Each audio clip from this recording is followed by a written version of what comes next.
صف میں بچوں کو صف کے کنارے پر بھیجنا ضروری ہے. بہتر تو یہ ہے کہ بچوں کی صف الگ ہو. نبی علیہ السلام سب سے آگے مردوں کی صف، اس کے پیچھے بچوں کی صف، اور آخر میں عورتوں کی صف بناتے تھے. پہلی صف میں بچوں کو آپ کھڑا نہ کریں. یعنی ان بچوں سے مراد انفیوں والے بچے نہیں، وہ تو 12 سال کے بچے کو بھی نہیں کھڑا ہونے دیں گے. اس سے مراد بہت چھوٹے بچے. لیکن جو ہوش میں ہے، جیسے کہا گیا 7 سال کا بچہ ہو جائے، ابو داؤد میں حدیث ہے، اسے نماز کا کہو 10 سال کا ہو جائے اور نہ پڑھے تو مار کے پڑھاؤ. تو اس کا مطلب ہے کہ 10 سال کا بچہ بڑا بچہ ہے، وہ پہلی صف میں کھڑا ہو سکتا ہے. اس کو کیوں آپ پیچھے کریں گے؟ ان کا تو حال یہ تو مطلب بچوں کو پتہ نہیں کیا سمجھتے ہیں. پھر انہوں نے ایک مسئلہ گھڑا ہوا ہے، نابالغ بچہ جو ہے وہ امامت نہیں کر سکتا. یہ بھی مسئلہ انہوں نے نکالا ہوا ہے. صحابہ کرام میں اس طرح کے بچے تھے چھوٹے جو امامت کرواتے تھے. صحیح بخاری میں حدیث ہے، مشکات میں آپ کو پہلی جلد میں امامت والے چیپٹر میں حدیث مل جائے گی عمر بن سلمہ کے بارے میں. وہ کہتے ہیں میری عمر 6 یا 7 سال تھی. کتنی؟ 6 یا 7 سال. یہی وہ حدیث ہے جس کا وہ میں جیسے محدثین کو اختلاط ہو جاتا ہے، وہ معاذ بن جبل کے ساتھ ہو گیا تھا. میں نے کہہ دیا تھا معاذ بن جبل جو ہے وہ 6-7 سال کے تھے تو امامت کرواتے تھے، وہ پکڑ لیا. اس میں سے مسئلہ کیا نکالا، اس مسئلے کو پکڑو. وہ معاذ بن جبل نہیں تھے، وہ عمر بن سلمہ تھے. وہ 2 حدیثیں میرے دماغ میں مکس ہو گئی، اس کے میں نے وہ بیان کر دیا تھا. لیکن مسئلہ اپنی جگہ پہ موجود ہے اور عمر بھی اپنی جگہ کے اوپر موجود ہے. ہاں صحابی دوسرے تھے.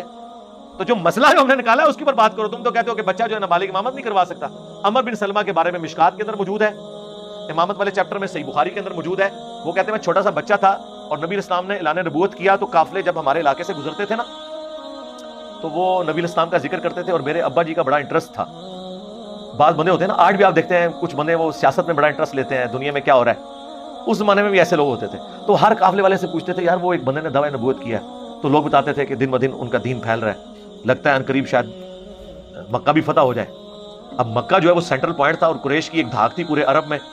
مکے کا فتح ہونے کا مطلب یہ تھا کہ اب نبی علیہ السلام واقعی اللہ کے رسول ہیں ان کے نزدیک، جن کو ابھی بھی کوئی ڈاؤٹ تھا کہ اللہ نے انہیں غلبہ دے دیا کہ قریش مکہ نے گھٹنے ٹیک دیے، اتنے جنگجو قوم.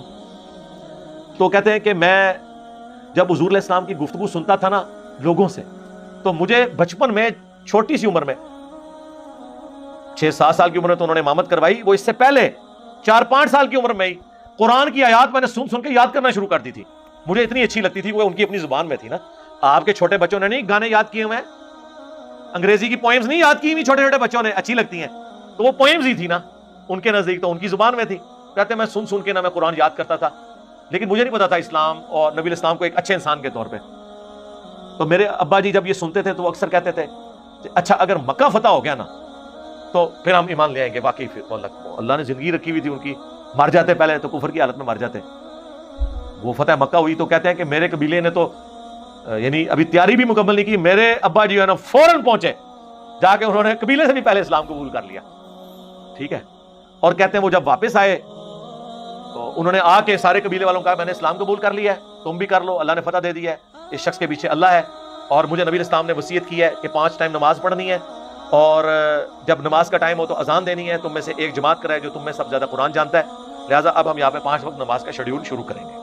ٹھیک ہے. سارا عرب کے بدو لوگ جنہوں نے کبھی سجدہ بھی نہیں کیا ہوا، ان کے لیے تو ایک ایکٹیویٹی تھی نا.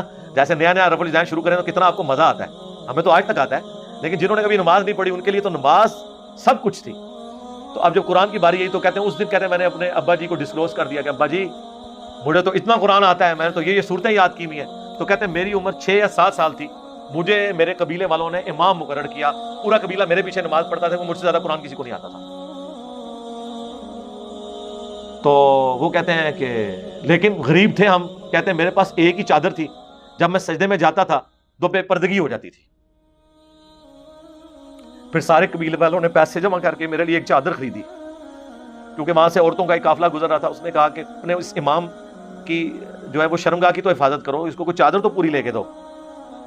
تو سارے لوگوں نے تھوڑے تھوڑے پیسے جوڑ کے ایک چادر لے کے دی، اور مجھے اس چادر کی اتنی خوشی کہ اس کے بعد مجھے کسی چیز میں اتنی خوشی نہیں محسوس ہوئی.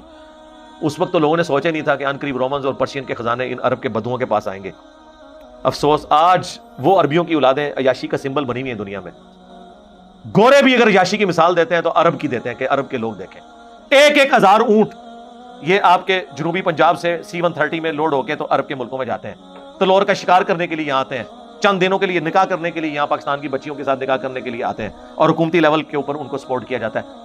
یار یہ وہ بدو تھے جن کے پاس کپڑے پہننے کے لیے پیسے نہیں ہوتے تھے، اور حضور کے بعد ایسا ان کے اوپر رزق کھلا ہے، آج تک کھا رہے ہیں اس نبی کے نام کے اوپر. اور جو بخاری مسلم کی حدیث کہ مجھے اپنے بعد یہ خطرہ نہیں ہے کہ تم بھوکے مرو گے یا شرک کرنا شروع کر دو گے، لیکن مجھے ڈر ہے کہ دنیا کے خزانے تم پہ کھول دیے جائیں گے، پھر تم دنیا کی محبت میں ایک دوسرے کو قتل کرو گے، پھر تم بھی اسی طریقے سے تباہ و برباد ہو جاؤ گے جس طرح اگلی امتیں ہوگی۔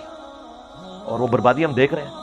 آج بھی عرب کی عیاشیوں کی مثال دی جاتی ہے دنیا میں کہ جتنا عرب عیاش ہے، دنیا میں مہنگی سے مہنگی جہاز ہوں گے یہ خریدیں گے، مہنگی سے مہنگی گاڑیاں یہ خریدیں گے، کشتیاں خرید لیں گے، بحری جہاز یہ لوگ خرید لیں گے، اپنے اسپیشل بوئنگ جہاز بنوائیں گے جس میں انہوں نے سوئمنگ پول بنائے ہوئے ہوں گے۔